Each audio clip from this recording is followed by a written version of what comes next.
Yo nunca creí en los milagros, hasta que un beso en la sombra de la Alhambra me arrancó el alma y me dejó sangrando en silencio. Mi padre, el hombre que me crió con puños de hierro y sermones de machismo, me miró esa noche como si yo fuera un extraño, un monstruo disfrazado de hijo. Y en ese instante, supe que el amor que ardía en mí no era un don de Dios, sino una maldición que me condenaría a las llamas eternas de su desprecio. Pero el verdadero infierno no empezó allí, sino en un avión que despegaba de Granada hacia Madrid, donde un desconocido llamado Antonio me obligó a mirarme en el espejo de sus ojos, y lo que vi me aterrorizó más que cualquier rechazo familiar. El sol de Granada se filtraba a través de las persianas de mi apartamento en el Albaicín, tiñendo las paredes blancas de un naranja sucio, como si el barrio entero estuviera ardiendo en secreto.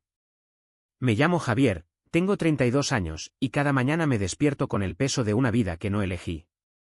Soy profesor de historia en la Universidad de Granada, un tipo anodino con gafas de montura fina y una sonrisa que nunca llega a los ojos. Mis colegas me ven como el soltero empedernido, el que siempre tiene una anécdota sobre ruinas árabes o el tapeo en las cuevas de Sacromonte, pero nunca sobre noches solitarias en bares oscuros del centro, donde busco en cuerpos ajenos el calor que mi propia piel rechaza. Mi familia es el ancla que me hunde. Mi padre, Antonio Sí, el mismo nombre que el destino me pondría en el camino después, es un exmilitar jubilado, un hombre de 70 años con la espalda recta como una bayoneta y el corazón endurecido por décadas de Franco y posguerra. Vive en una casa modesta en el Zaidín, rodeado de fotos en blanco y negro donde yo soy un niño con uniforme de colegio, sonriendo inocente antes de que supiera lo que era esconderse. Mi madre, Carmen, es la mediadora eterna, con sus rosarios y sus guisos de pimentón que intentan tapar el hedor de las discusiones. Tienen una hermana mayor, María, casada con un contable y 3 hijos que son el orgullo de la familia, heterosexuales, productivos, normales. Yo soy el outlier, el que todavía no ha encontrado a la chica adecuada, como dice mi padre en las comidas dominicales, clavándome la mirada con esa mezcla de decepción y sospecha que me hace tragar saliva. Todo empezó a torcerse hace 2 años, en una de esas noches de verano donde Granada se ahoga en su propio calor. Había bajado al Paseo de los Tristes, atraído por el rumor de una fiesta improvisada en las cuevas. La Alhambra se erguía imponente sobre el río Darro, sus luces parpadeando como ojos acusadores. Bebí demasiado tinto de verano, y en la penumbra de una gruta, un turista francés alto, con acento suave y manos que olían a colonia barata, me besó. No fue un beso de película, fue torpe, desesperado, con el sabor a sudor y a libertad prohibida. Duró segundos, pero en mi mente se estiró como una eternidad. Al día siguiente, mi padre me pilló saliendo de la ducha con el teléfono en la mano, revisando mensajes que nunca contestaría. ¿Qué es eso que borraste tan rápido, Javier? Otra de tus amistades raras. Su voz era un gruñido bajo, pero sus ojos. Dios, sus ojos eran dagas. No dijo nada más esa vez, pero el silencio que siguió fue peor que cualquier grito. Empecé a notar cómo me observaba en las cenas, cómo mis tíos murmuraban sobre el soltero eterno con cejas arqueadas. Mi madre intentaba suavizarlo con platos de migas, pero yo sentía el nudo en el estómago apretarse cada vez más. En el trabajo, fingía normalidad. Daba clases sobre la reconquista, ironía cruel para un hombre que no podía reconquistar su propia identidad. Mis estudiantes, un mar de caras jóvenes y abiertas, me miraban con curiosidad cuando hablaba de tolerancia en la Granada nazarí, de cómo judíos, cristianos y musulmanes coexistían en armonía. ¿Y si no fuera así de fácil en la vida real, profesor?, preguntó una vez una chica de primer año, con piercing en la nariz y pelo teñido de azul. Sonreí, pero por dentro me desangraba. La vida real era un campo minado, un like en Instagram mal calculado, un amigo que suelta un comentario inocente en una boda familiar. Me había prometido no caer más. Nada de apps, nada de bares. Solo supervivencia. Pero la presión crecía como la marea del Mediterráneo en tormenta. Mi padre empezó a insistir en presentarme a hijas de amigos, chicas dulces, con carreras estables y sonrisas forzadas en cafés del centro. Es hora de sentar cabeza, hijo. No puedes vivir solo para siempre, como un lobo. Sus palabras me quemaban, porque en el fondo sabía que tenía razón, yo era un lobo, pero no por elección, sino por instinto. Una noche, después de rechazar a la tercera candidata, una abogada llamada Laura, con ojos como aceitunas y una risa que no me movía, exploté en la cocina. Basta, padre. ¿No ves que no soy como tú? El silencio que siguió fue ensordecedor. Mi madre dejó caer el cucharón en la olla de callos, y mi padre se limitó a mirarme, con esa mandíbula apretada que recordaba las fotos de su juventud en el servicio militar. Eres mi hijo, Javier. Y los hijos obedecen. No dormí esa noche. Me quedé en la ventana, mirando las luces de la Alhambra, preguntándome si los sultanes nasríes también habían sentido este vacío. Semanas después, llegó el anuncio: mi primo se casaba en Sevilla, y toda la familia viajaría. Oportunidad perfecta para que conozcas gente, dijo mi padre, con ese tono que no admitía réplicas. Reservé un vuelo a Madrid para conectar, el más barato, un trayecto corto pero que ya me ponía nervioso. Odio volar, el encierro, la turbulencia, la sensación de no controlar nada. Pero era solo un fin de semana. Sobreviviría, como siempre. Empaqué una maleta ligera, camisas planchadas, el traje negro que usaba para funerales y bodas, y un libro de Lorca para fingir intelectualidad. Granada se despedía con su calor pegajoso cuando subí al taxi hacia el aeropuerto Federico García Lorca. El taxista, un moreno con radio a todo volumen, soltó un chiste sobre el poeta: Lorca volaba en sueños, ¿no? Tú pareces de los que prefieren tierra firme. Reí por cortesía, pero por dentro, el nudo se apretaba más. En la sala de embarque, el aire acondicionado era un alivio falso. Gente con maletas rodantes, familias ruidosas, un grupo de turistas ingleses hablando de tapas. Me senté en una esquina, revisando emails del trabajo, ignorando el anuncio de que el vuelo se retrasaba media hora por niebla en Madrid. Fue entonces cuando lo vi, el hombre que se sentó a 2 sillas de distancia, con una mochila raída y un libro en la mano, el corazón helado de Almudena Grandes. Alto, delgado, con pelo negro revuelto y una barba incipiente que le daba un aire de intelectual desaliñado. Llevaba una camiseta gris con el escudo del Real Madrid, contradicción divertida en un aeropuerto andaluz. Nuestros ojos se cruzaron por un segundo, sonrió levemente, y yo desvié la mirada, sintiendo el calor subir a mis mejillas. Idiota, me dije. Mantén la distancia. El boarding empezó con caos típico, madres empujando carritos, ejecutivos gruñendo por el turno de clase económica. Mi asiento era 14B, pasillo, gracias a Dios. Me acomodé, ajustando el cinturón, cuando entró el del libro. 14A, ventana. Buenas, murmuró con una voz grave, acento madrileño puro, extendiendo la mano. ¿Antonio? Dudé un instante, pero la cortesía andaluza me obligó. Javier. De Granada. Se sentó, oliendo a café y a algo fresco, como pino. El avión rugió al despegar, y yo cerré los ojos, rezando por un vuelo tranquilo. Pero el destino, ese cabrón, tenía otros planes. La turbulencia empezó casi de inmediato, un bamboleo que hizo gritar a una niña 2 filas atrás. Antonio se rió por lo bajo. Primer vuelo. Negué con la cabeza, avergonzado. No, pero odio esto. Me hace sentir expuesto. Él inclinó la cabeza, mirándome con curiosidad. Expuesto es justo lo que necesitamos a veces. Como en una terapia forzada. Su tono era ligero, pero había algo debajo, una grieta en la armadura. Hablamos de tonterías al principio, el retraso, el precio de los bocadillos a bordo, como Granada era la joya escondida de España. Pero mientras el avión se estabilizaba, la conversación viró. ¿A qué vas a Madrid?, preguntó, girándose en el asiento. Boda familiar. La mía sería un desastre, solté sin pensar, y me arrepentí al instante. Él arqueó una ceja. Familia complicada, ¿eh? La mía es un circo. Padre militar, madre devota. Clásico combo español. Mi corazón dio un vuelco. ¿Antonio? Padre militar. Como el mío. ¿En serio? El mío también. Exteniente, puro acero. Reímos, pero era una risa nerviosa, la de 2 hombres reconociendo abismos similares. El servicio de bebidas llegó, y pedimos vinos en vasos de plástico. El alcohol aflojó lenguas.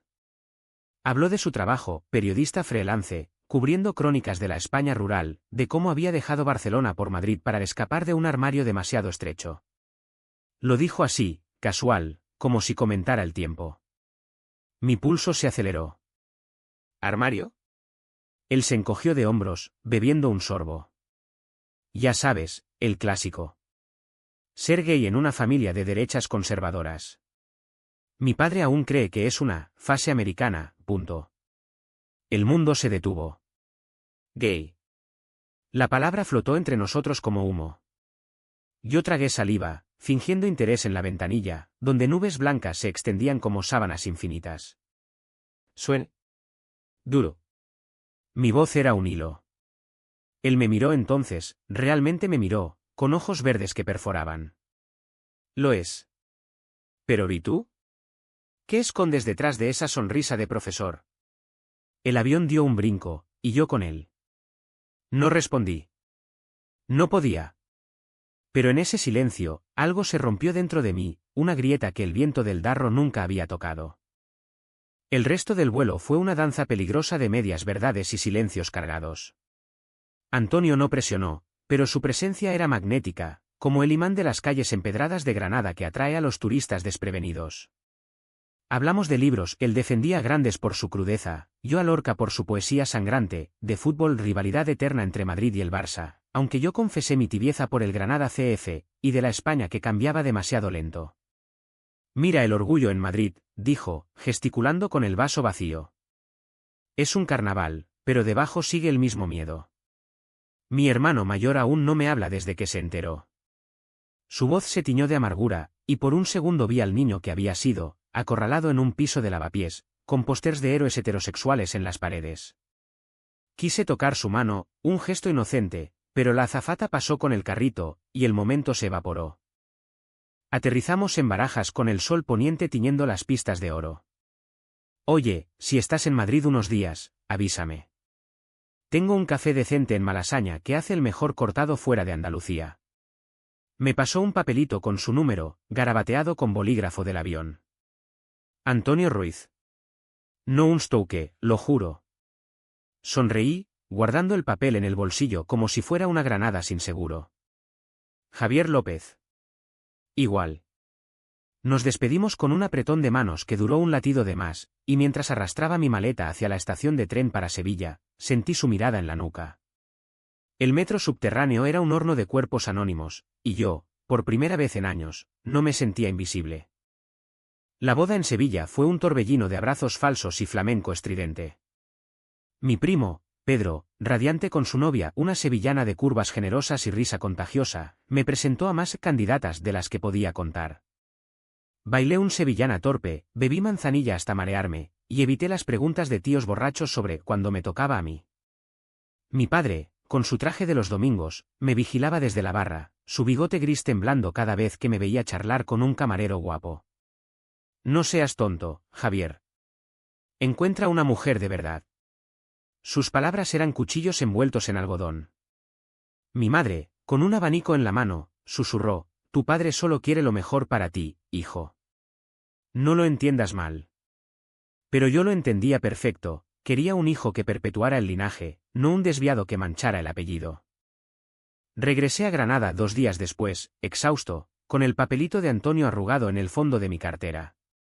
No lo llamé. No podía. Las clases reanudaron con el ritmo monótono de septiembre, exámenes sobre la guerra civil, debates sobre la transición que sonaban huecos en mi boca.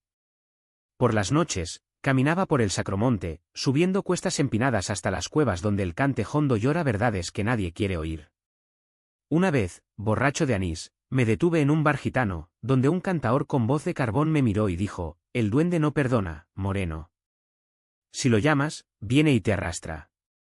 Reí, pero sus palabras se clavaron como espinas. El otoño trajo lluvias torrenciales, convirtiendo las calles de Granada en ríos de barro rojo. Mi padre enfermó entonces, un dolor en el pecho que el médico diagnosticó como angina, no grave, pero suficiente para aterrorizarlo. Necesito que estés aquí más, Javier, me dijo desde la cama del hospital, con tubos en la nariz y ojos hundidos. La familia es lo único que queda. Asentí, tragando el nudo de culpa. Empecé a visitarlo diariamente, llevando libros de historia militar que devoraba con avidez. Mi madre cocinaba paellas en la cocina diminuta, y María llegaba con los niños, que correteaban por los pasillos como cachorros. En esas tardes, fingía ser el hijo perfecto, atento, solícito, heterosexual implícito. Pero por las noches, solo en mi apartamento, sacaba el papelito y marcaba el número, colgando antes del primer tono. Una mañana de noviembre, gris como el humo de las chimeneas, recibí un email de la universidad, Congreso en Madrid sobre Patrimonio Cultural. 3 días, todo pagado. Mi pulso se aceleró. Era una excusa, lo sabía, pero la tomé. Empaqué de nuevo, esta vez con el corazón latiendo como un tambor flamenco. El vuelo fue directo, y el asiento vacío a mi lado me decepcionó en secreto. En el hotel de Atocha, barato y funcional, me duché con agua hirviendo, intentando lavar la suciedad de la duda. Esa noche, en Malasaña, calles llenas de grafitis y neón parpadeante, lo encontré. Antonio estaba en una terraza, con una cerveza en la mano y un grupo de amigos ruidosos. Me vio y se levantó, abrazándome como a un viejo conocido. El granadino volador. Ven, únete. Sus amigos eran un mosaico, una lesbiana activista, un diseñador queer con pendientes de arcoíris, un hétero aliado que pagaba rondas. Hablamos hasta las 3, de política. El auge de Vox nos unía en rabia, de arte callejero, de cómo Madrid era un hervidero comparado con la quietud de Granada. Al despedirnos, caminamos solos por la calle Espíritu Santo, el frío cortante como navajas. Me alegra que llamarás, dijo, deteniéndose bajo un farol. Su aliento formaba nubes blancas. Yo también. La pausa fue eléctrica. Se acercó, y yo no retrocedí. El beso fue suave al principio, exploratorio, con sabor a cerveza y a promesas rotas. Sus labios eran cálidos, su barba rasposa contra mi piel. Duró lo que un suspiro, pero me dejó temblando. Ven a mi piso, murmuró. Fuimos, subiendo escaleras crujientes hasta un ático desordenado con vistas a tejados rojos. Hicimos el amor con urgencia contenida, cuerpos entrelazados en sábanas revueltas, sus manos trazando mapas en mi espalda que ningún profesor de historia podría enseñar. Después, fumando en la ventana, me contó su historia, el coming out a los 25, la paliza de su padre que lo dejó con una costilla rota, la reconciliación a medias años después. Duele, Javier. Pero el silencio duele más. Regresé a Granada con el sabor de él en la boca y un vacío en el pecho. Los mensajes empezaron, fotos de tapas en mercados, audios con su risa grave, planes vagos para Navidad. Mi vida se dividió en dos, la diurna, de clases y visitas al hospital, donde mi padre mejoraba lentamente, exigiendo promesas de estabilidad, la nocturna, de chats cifrados y sueños donde Antonio era real, tangible. Pero la grieta crecía.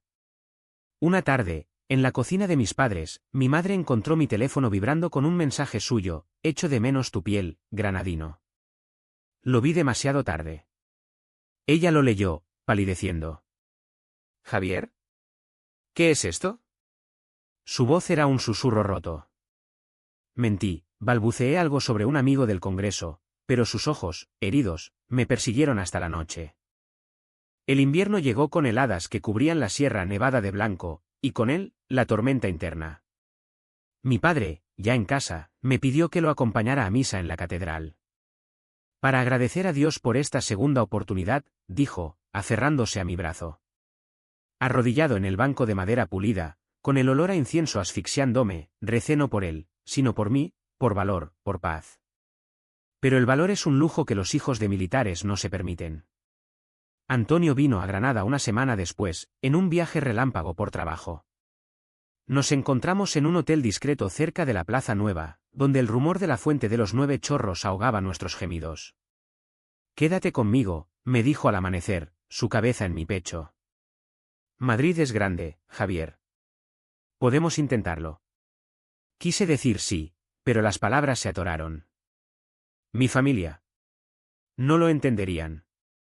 La daga cayó esa Nochebuena. La cena familiar en Zaidín, pavo asado, cordero al horno, villancicos en la radio. Mi teléfono pitó una vez, 2. Mensajes de Antonio, feliz Navidad, amor. Te espero. Mi padre, sentado a la cabecera, lo oyó. Dame eso, gruñó, arrancándomelo de las manos. Leyó en silencio, su rostro enrojeciendo como el vino de la mesa. ¿Amor? ¿Qué coño es esto? El salón se congeló. Mi madre soltó el tenedor, María cubrió los ojos de los niños. Padre, por favor. Empecé, pero él se levantó, la silla cayendo con estrépito. Eres un maricón. Un puto degenerado en mi casa. Las palabras fueron balas. Me empujó contra la pared, su aliento a anís y rabia. Fuera. No eres mi hijo. Corrí a la calle, el frío de diciembre mordiéndome la piel, lágrimas heladas en las mejillas. Granada, mi Granada, se sentía como una traidora esa noche, sus calles testigos mudos de mi ruina. Los días siguientes fueron un borrón de dolor sordo, como si mi cuerpo se hubiera convertido en una herida abierta que nadie se atreve a tocar. Me instalé en un piso temporal en el centro, un estudio minúsculo sobre una relojería en la calle Reyes Católicos, donde el tic-tac constante me recordaba que el tiempo no cura, solo pasa. Llamé a la universidad pidiendo una excedencia por asuntos familiares, y ellos, con esa burocracia española tan compasiva en teoría, me la concedieron. Mis padres no contestaban el teléfono, mi madre dejó un mensaje de voz tembloroso: tu padre está destrozado, Javier. Dale tiempo. Tiempo. Como si el tiempo pudiera borrar el veneno que él mismo había inyectado. Antonio fue mi salvavidas en la distancia. Voló a Granada esa misma semana, alquilara un coche en el aeropuerto y me encontró acurrucado en la cama, con las cortinas cerradas contra el sol invernal. Ven aquí, murmuró, envolviéndome en sus brazos largos. Hicimos el amor con ternura esa vez, no con urgencia, sus besos como bálsamo en llagas frescas. No estás solo, idiota, me dijo después, fumando un cigarro en la ventana mientras la nieve ligera caía sobre la Alhambra. Esto es solo el principio del fin de la mierda que te han metido en la cabeza. Le conté todo, el beso en la cueva, las miradas de mi padre, el peso de ser el hijo pródigo en una familia que venera la normalidad como a un santo. Él escuchó sin interrumpir, trazando círculos en mi espalda con el dedo. Mi viejo hizo lo mismo. Me desheredó por un mes. Pero el orgullo es un lujo caro, la verdad, no. Paseamos por Granada como fugitivos, evitando el Albaicín y sus recuerdos.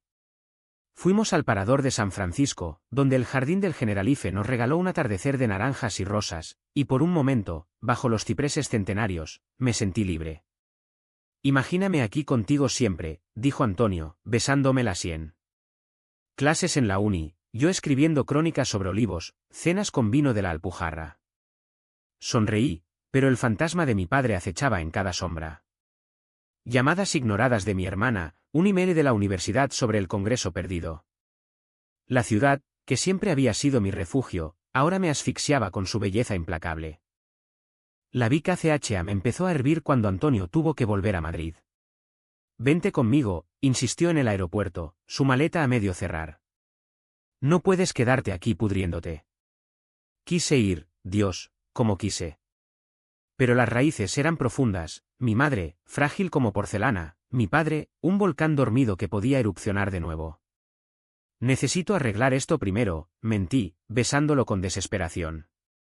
El vuelo despegó, y yo me quedé en la terminal, viendo el avión trazar una estela blanca contra el cielo plomizo, sintiéndome más solo que nunca. De vuelta en el estudio, el silencio era opresivo. Empecé a caminar sin rumbo, por el Carrera del Darro, donde el río murmuraba secretos a los puentes, por el mercado de San Agustín, comprando aceitunas y queso para fingir normalidad. Una tarde, en una librería de segunda mano en la calle Gomérez, encontré un libro viejo de Lorca, poeta en Nueva York.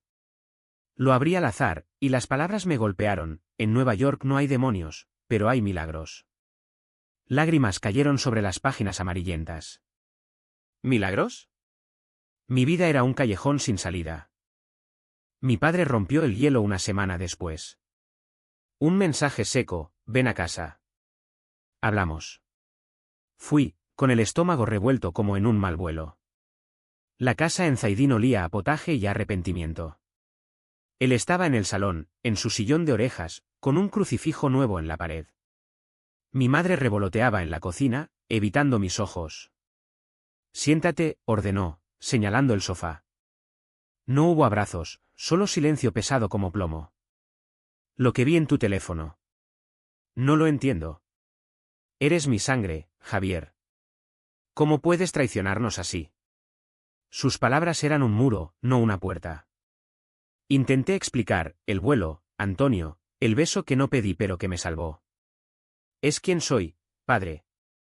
No elegí esto. Él negó con la cabeza, los ojos húmedos por primera vez en décadas. Elegiste pecar. La Iglesia dice. Lo interrumpí, la rabia burbujeando. La Iglesia no vive mi vida. Tú me criaste para ser hombre, pero ¿qué hombre soy si miento todos los días? Se levantó, tambaleante, y por un segundo pensé que me golpearía. En cambio, se derrumbó en el sillón. Me has matado, hijo. Me has matado. Esa noche, solo en el estudio, el peso me aplastó. Llamé a Antonio, sollozando como un niño. No puedo más. Me odia. Él escuchó, calmando mi tormenta con voz firme. El odio es de él, no tuyo. Vuelve a Madrid. Mañana. Dudé, pero el amanecer me encontró empacando. Vendí el mobiliario por 4 duros, cancelé el alquiler. Granada, con sus miradores y sus susurros, se convertía en un capítulo cerrado. El taxi al aeropuerto fue un adiós silencioso, pasamos por la puerta de Elvira, donde moros y cristianos chocaron siglos atrás, y yo, un soldado en mi propia guerra, me iba sin banderas. En el vuelo de regreso, el asiento a mi lado estaba vacío de nuevo, pero esta vez lo llené con determinación. Madrid me recibió con su bullicio caótico, Antonio esperándome en llegadas con un ramo de girasoles ridículos. Nos instalamos en su piso de Malasaña, un caos de libros y plantas moribundas que olía a él. Los primeros días fueron euforia, desayunos en la Latina, paseos por el Retiro, noches de cuerpos enredados donde el mundo exterior no existía. Pero la realidad se coló como niebla, llamadas de mi madre, suplicando regresa, arreglemos esto, emails de la universidad sobre mi puesto en riesgo. Antonio me animaba, eres más que su sombra, Javier. Escribe tu historia. La de Nenen creció en las grietas. Una noche, en un bar de Chueca, un grupo de boqueros borrachos nos increpó, maricones, volved a Cataluña. Antonio les plantó cara, yo me encogí. No valen la pena, murmuró después, pero el veneno se filtró. Empecé a dudar, ¿era esto libertad, o solo otro exilio? Mi padre envió una carta, manuscrita en papel cuadriculado, Dios perdona, pero yo no. No vuelvas hasta que cambies. La quemé en el fregadero, pero las cenizas mancharon mis manos. Primavera llegó a Madrid con flores en los balcones, y con ella, la primera grieta real entre nosotros. Antonio quería ir público, fotos en redes, cenas con amigos como pareja. Yo me resistía, el fantasma de Granada susurrando, traidor. Estás dejando que te controlen desde 500 kilómetros, explotó una noche, después de que cancelara una fiesta por pánico. Soy yo quien te salvó del armario, no tu padre. Sus palabras dolieron porque eran verdad. Me encerré en el baño, mirando mi reflejo fracturado en el espejo, ojos hundidos, barba descuidada, un hombre a medio camino entre dos mundos. El verano madrileño era un horno implacable, el asfalto exhalando calor como un dragón herido, y mi alma se cocía en su propio jugo de dudas y arrepentimientos. Antonio y yo navegábamos una tregua frágil, mañanas de café en la Plaza Mayor, donde el sol doraba los relojes de la torre, y tardes de discusiones que terminaban en sexo reconciliador. Él escribía artículos furiosos sobre derechos lesbi en un diario online, palabras afiladas como navajas que me inspiraban y aterrorizaban a partes iguales. Lee esto, me decía, pasándome el portátil con un guiño. Es para tipos como tu padre. Yo leía, asintiendo, pero por dentro, el miedo serpenteaba, ¿y si él lo encontraba? ¿Y si volvía a empujarme? Decidí confrontar el pasado en julio, cuando mi madre llamó por fin. Tu padre tuvo otro episodio. Ven, por favor. Solo para verlo. La voz era un hilo desgarrado. Reservé un ave, solo ida y vuelta en un día, como un ladrón en la noche. Antonio me besó en la estación de Atocha, sé fuerte, granadino. No dejes que te rompan de nuevo. El tren surcó la meseta castellana como una flecha, y yo, con el paisaje árido pasando borroso, repasaba mentalmente el discurso, paz, no guerra, amor, no odio. Granada me recibió con su abrazo traicionero, el viento del sur trayendo olores a jazmín y a recuerdos amargos. El taxi me dejó en Zaidín, y caminé los últimos metros, el corazón martilleando como en mi primer vuelo con Antonio. La casa estaba igual, persianas verdes, macetas de geranios marchitos. Mi madre abrió la puerta, envejecida 10 años en meses, y me abrazó sin palabras, su cuerpo frágil contra el mío. Está en la cama. No lo presiones. Subí las escaleras crujientes, el aire espeso de linimento y silencio. Mi padre yacía allí, demacrado, con la piel como pergamino y ojos que evitaban los míos. ¿Has venido? Croó, sin preámbulos. ¿Hablamos durante horas, o lo intentamos? Yo conté de Madrid, del trabajo freelance que empezaba, traducción de textos históricos para una editorial, de cómo la vida fluía pese a todo. Él escuchaba, asintiendo a medias, pero cuando toqué el tema, el aire se electrificó. Sobre lo de Nochebuena. No quiero pelear, padre. Solo quiero que me aceptes. Su mandíbula se tensó, las venas en el cuello hinchándose. ¿Aceptarte como qué? Como un invertido que avergüenza su sangre. Las palabras fueron un latigazo. Intenté calmar, es amor, no vergüenza. Antonio es bueno, me hace feliz. El nombre lo encendió. Ese cabrón te ha envenenado. La familia es sagrada, Javier. Hombres con hombres. Es contra natura. Se incorporó, tosiendo, pero su rabia era un fuego inextinguible. Mi madre entró, suplicando, por favor, Antonio, basta. Pero él no paró, vomitando décadas de doctrina, curas que condenaban, amigos que susurraban, su propia juventud en una España de tricornios y misas obligatorias. Salí de allí destrozado, el sol de mediodía quemándome la piel como ironía cruel. Caminé hasta el Albaicín, subiendo cuestas empinadas hasta mi antiguo apartamento, ahora alquilado a estudiantes ruidosos.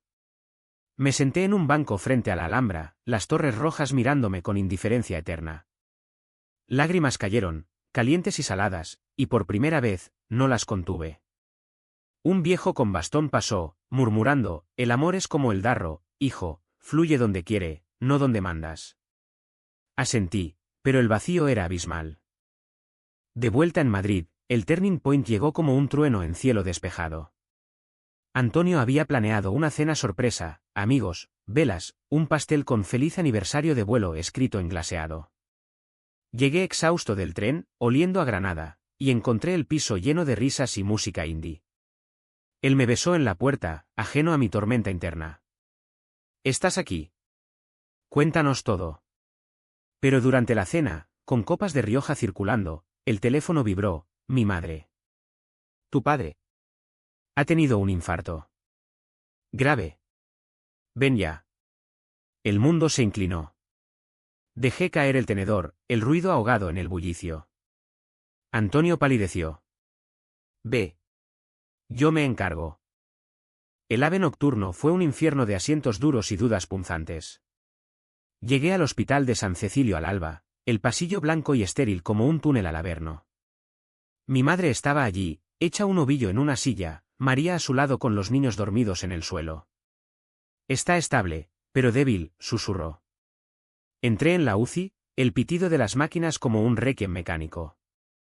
Mi padre me vio, sus ojos nublados por la morfina. Javier, balbuceó. Tomé su mano, fría y huesuda. Estoy aquí.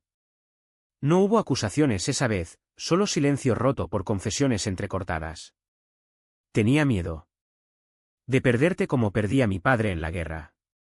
Pensé que esto te alejaría.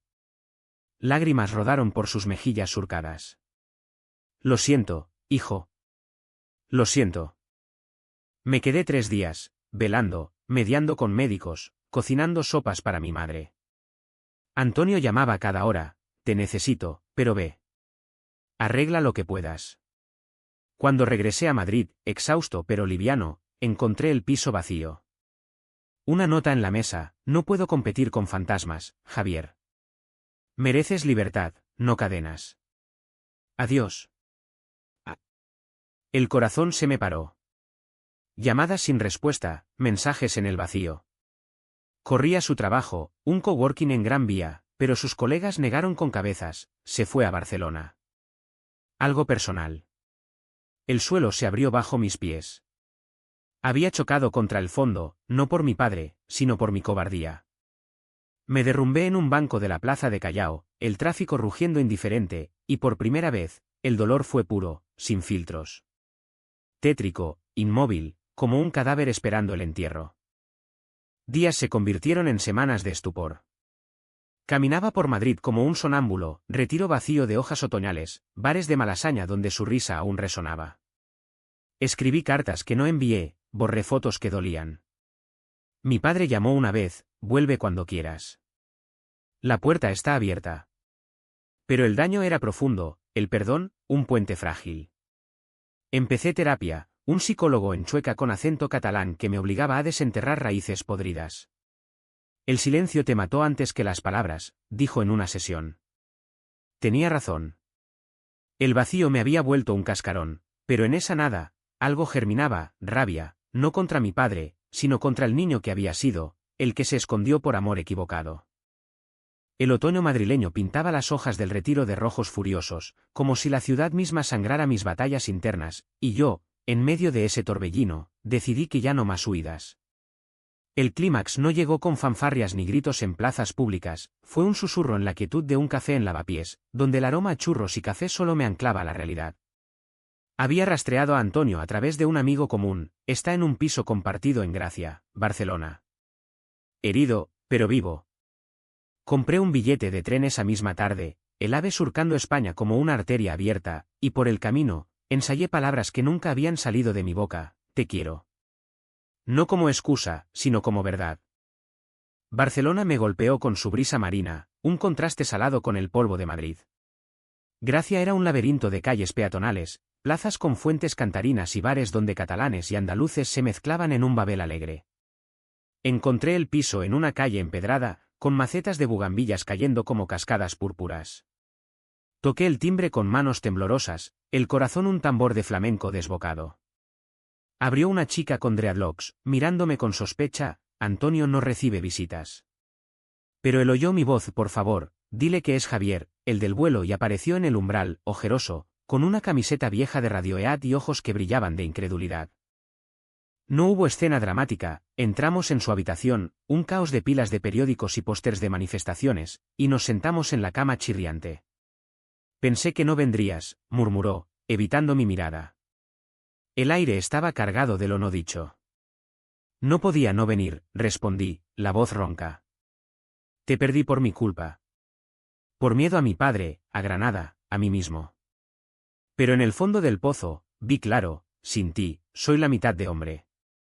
Él levantó la vista entonces, lágrimas asomando. Me dolió, Javier. Creí que eras tú o ellos, y elegiste. Asentí, el nudo en la garganta deshaciéndose. Elegí mal. Pero ahora elijo esto, nosotros. Sin armarios, sin excusas. Si me das otra oportunidad. Hablamos hasta el amanecer, desgranando heridas como cirujanos precisos. Él confesó su huida impulsiva, el pánico de revivir el rechazo paterno en mí, y yo, las sesiones de terapia donde había nombrado mi vergüenza por primera vez. Soy gay, Antonio. Y no es una fase, ni un pecado. Es mi piel. Las palabras salieron liberadoras, como un grito ahogado que por fin respira. Nos besamos entonces, no con pasión ciega, sino con la certeza de supervivientes. Hicimos el amor lento, explorando cuerpos conocidos como territorios nuevos, sus susurros en mi oído como oraciones profanas. Regresé a Madrid con él a mi lado, un equipaje compartido de miedos y esperanzas. El clímax se extendió en actos pequeños, una foto juntos en Instagram, con caption simple vuelo redescubierto, que desató likes y mensajes de apoyo, pero también trolls anónimos que me recordaron que España no era un paraíso. Llamé a mi padre esa semana, teléfono en mano tembloroso. He conocido a alguien importante. Antonio. Quiero que lo sepas. Silencio al otro lado, eterno como una pausa en el cante hondo. Invítalo a casa, dijo al fin, voz cascada. Veremos. No era absolución, pero era un paso, un puente tendido sobre el abismo. La vida se reconfiguró en mosaicos, volví a la universidad como profesor adjunto, dando clases sobre identidades marginadas en la historia española, palabras que ahora resonaban auténticas. Antonio y yo cocinábamos paellas improvisadas en su piso, riéndonos de mis intentos fallidos de alioli. Visitamos Granada en otoño, un viaje de prueba. Mi madre abrazó a Antonio con timidez, ofreciéndole tazas de chocolate, mi padre lo midió con ojos de sargento, pero al final de la cena, le dio la mano: cuida de él. Es lo único que tengo. No hubo lágrimas ni arrepentimientos grandilocuentes, solo un asentimiento, un reconocimiento mutuo de fragilidades. Pero el clímax no fue solo mío, tocó a Antonio también. Su artículo sobre familias litifóbicas salió en portada, y las reacciones fueron un huracán: apoyo masivo, pero también amenazas que nos confinaron una semana. En esa burbuja, fortalecidos, supimos que el amor no era un escudo perfecto, sino una armadura con grietas que nos humanizaba. Hemos llegado al borde, me dijo una noche, mirando las estrellas desde la terraza. Y no nos caímos. El invierno nos encontró en una rutina que era bálsamo y batalla a partes iguales, madrugones para cafés en la Latina, donde el humo de los cigarros se mezclaba con promesas, noches de cine en el Princesa, acurrucados en butacas gastadas, riendo de comedias que ocultaban tragedias. Mi padre empezó cartas semanales, no efusivas, sino prácticas, recetas de gazpacho, anécdotas de su juventud en el servicio, sutiles puentes hacia el perdón. La vejez ablanda el acero, escribió una vez, y yo sonreí, archivando las hojas como tesoros. Mi madre visitó Madrid en Reyes, trayendo dulces caseros y abrazos que olían a hogar perdido y reencontrado. Antonio la conquistó con historias de sus viajes, y por un momento, el círculo se cerró, incompleto pero entero. La sanación no fue lineal, había retrocesos, como cuando un colega en la uni soltó un chiste homofóbico en el pasillo, y yo, en vez de callar, lo enfrenté: eso duele más de lo que crees. Piensa antes de hablar. El silencio que siguió fue incómodo, pero liberador. O cuando Antonio tuvo una crisis, recordando la paliza de su padre, y yo lo sostuve sin palabras, solo con mi presencia, aprendiendo que el amor es testigo, no salvador. Pagamos precios, él, un contrato perdido por temas sensibles en su periodismo, yo, noches de insomnio donde el fantasma de Granada susurraba dudas. Pero en esos pagos, crecíamos, forjándonos en el fuego de lo vivido. Primavera trajo un viaje de vuelta a Granada, no como exiliado, sino como hijo reclamado. Caminamos por el Albaicín con mi familia, Antonio de la mano, un gesto pequeño, revolucionario, subiendo hasta San Nicolás, donde la Alhambra se desplegaba como un sueño morisco bajo el sol tibio. Mi padre, apoyado en su bastón, miró la vista y murmuró: aquí empezó todo para nosotros, ¿no? Reyes católicos, expulsiones. La historia es dura, pero perdura. Asentí, apretando la mano de Antonio. Y nosotros también. La vida se asentó en un flujo sereno, salpicado de dramas menores, discusiones por facturas, risas por quemar cenas, planes para un futuro vago, un piso propio, quizás viajes a la Costa Brava. No ganamos loterías emocionales, solo la quietud de ser vistos, amados en nuestra verdad cruda. Mi padre, en una visita a Madrid, nos regaló un reloj de pared antiguo, para que el tiempo no os pese. Lo colgó Antonio, y su tic-tac se convirtió en nuestro pulso compartido. Hoy, un año después de aquel vuelo que lo cambió todo, camino por las calles de Madrid con Antonio a mi lado, el viento trayendo ecos de flamenco lejano. Granada es un capítulo, no una cadena, mi padre, un hombre imperfecto aprendiendo a soltar. El amor no borra cicatrices, pero las ilumina, convirtiéndolas en mapas de supervivencia. Me detengo en un mirador, miro el horizonte donde la sierra se funde con el cielo, y me pregunto: ¿y si el verdadero milagro no es el perdón ajeno, sino el propio? El sol se pone, rojo como el vino de mi infancia, y por primera vez, no duele. Solo es.